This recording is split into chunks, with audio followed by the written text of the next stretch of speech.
Hi, I'm Lindsay Burke and welcome to Lift, where I'm going to talk to you a little bit about some love-based parenting with that tough love edge. Today I want to talk to you a little bit about using positive language with your child, and I'm going to give you 10 different ways of reframing your language with your child to really build their self-esteem and hopefully change your relationship with them in the meantime. One thing we do is we forget that children hear everything we say. The language we use with children is so important. And so here are 10 new ways of describing your child in a way that is more positive and that will both empower you as a parent and also hopefully improve their behavior. One thing we always tell children is that they're being nosy. Quit being nosy. You know, being nosy is how they learn. Children model others' behaviors. And so instead of using that term nosy, I prefer to encourage parents to use the term curious. They're curious about their world. They're curious about things that are happening around them. And so for them, in order for them to learn, they must be curious. So I want to encourage that behavior. Secondly, we often say our child's a picky eater. They're a picky eater. They're a picky chooser. And I prefer to use the terminology along the lines of, my child knows what they want. They're very selective. They're very particular. And in this is a really great quality that an adult could have in their career, in their life, being selective with their friends, being selective with their foods, and being very particular. And so being able to emphasize the positive aspect of having that trait, and then being able to emphasize the appropriate and inappropriate contexts for being selective and picky. A third word that we use a lot is hyper. Instead of using this term hyper, I prefer to say that they're spirited. You have a spirited child. They have a lot of energy. They're excited to be in this world. We say your child is whiny. My child is so whiny. They whine, they cry, they're pitiful. Whining, of course, is, it's something we don't want to be hearing all day. And so, again, teaching context, time, and a place. But ultimately, what's happening here is your child is speaking up for themselves. I can't tell you how many children or how many parents wish their children had the ability to speak for themselves and be able to make these decisions. So for your child to be able to say, Mom, I really don't want to, blah, blah, blah, to be able to validate and acknowledge, hey, thanks for letting me know how you feel about this. That really helps. When you tell me, when you use your words, when you explain things to me, it helps me understand you a little better. And instead of critiquing that particular behavior, being able to say, when you say it like this, I'm much more willing to help you than if you're crying and pitiful. And then also, when their behavior is, sulking a bit, ignore that. You'll see my other video about ignoring behaviors that aren't wanted. Next thing I'd like to talk about is shy. Here in America, we've turned shy into a very negative trait. And shyness, there's so many positive aspects of being a little bit shy. Because ultimately, what you're saying is this person is really careful. They're really cautious. They're very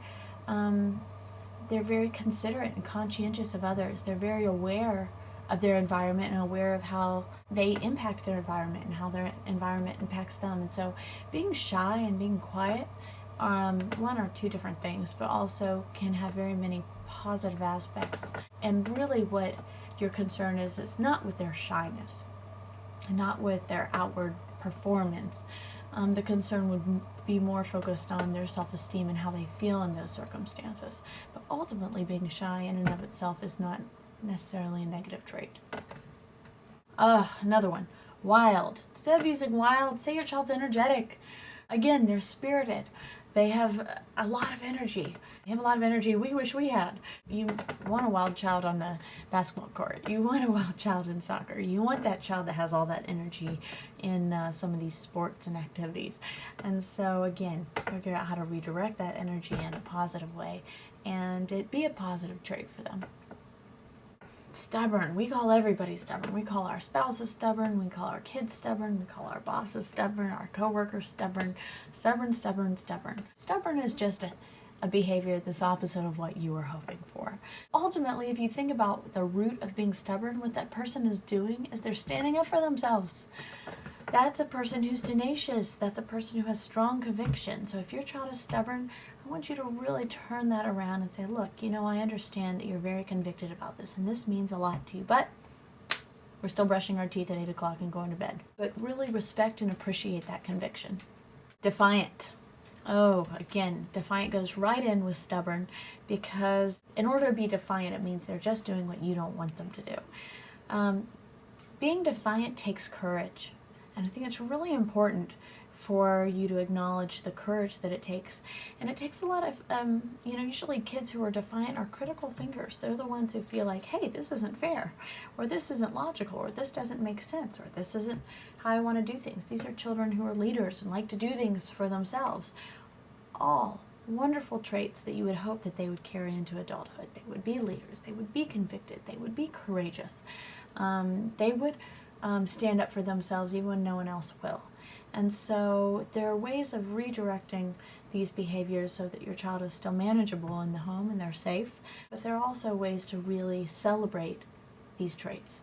Kids who, we often say they're slow learners.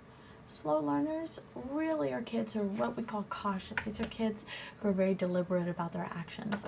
They're very thoughtful. They like to watch others before they perform. We say kids are bossy. Really, these are children who enjoy leading. These are children who are able to speak up for themselves. They have the confidence to speak up for themselves. And again, this is a wonderful trait, so let them be this. If you really want to build your child's self-esteem, use these more positive terms in a public setting, but whisper them. Act like it's something, you're talking about them, and really that's when your kids' ears are going to perk up. But you were just letting Dad know, you won't believe Sarah got an A on her paper today. You won't believe it. Sarah got most talented at the contest this weekend. And being able to say these things behind their back are really gonna build their self-esteem, and you'll see their little chest puff up with pride. My little extra bonus for you guys today is trying to do this for yourself.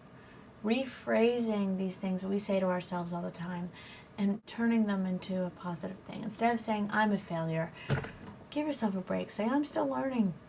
Instead of saying, I hate this, I hate that. Say, you know what, I prefer. Again, you're putting that choice back into your life. You're able to say, I hate this. There's nothing I can do about it. Versus, I prefer doing this, and so if I'm able to make the choice, I'm going to choose this. And instead of saying, I'm overwhelmed, reframe that for yourself and say, this is challenging. This has just been really challenging for me. This has been a really challenging week. Again, this is you telling yourself that it's challenging, but you're able to get through it. You'll do just fine. We're constantly saying, I'm really worried about this. I'm really worried about that. I'm really afraid that if I do this, that's going to happen. Being worried and being afraid those are two verbs where we don't have a lot of control. Being able to say, I'm uncomfortable with this situation, what you're acknowledging is that your body is picking up that something's wrong or something's not in a state that it ought to be. And it also allows you to make some changes and adjustments. Still feel that you have the power to do something about it. And the last thing we do, of course, is I'm not good at this. It's not my thing. I'll never be good at this. I'll never be able to go back. It's too late. And give yourself that chance. Say, this is new to me. I can start again. I have plenty of time. I make the time for things that are important to me. And reframe. So if I'm not good at this, it's like, this is something I'm working on. And these are just kinder ways to speak to yourself, and just watch how these little changes in your language will improve your outlook on the entire situation. And you'll even find your child's behavior improve significantly when you feel better about yourself and you're able to reframe these things for yourself. You'll find out that you are a lot smarter and more resilient than you ever thought as well, and that will really build your child's self-esteem and be a great role model for them. That is all for today. Thank you so much again for watching, and if you have any questions about parenting, coaching, child rearing, feel free to email me at my email address, LIFTtherapycoach@gmail.com. Thank you so much.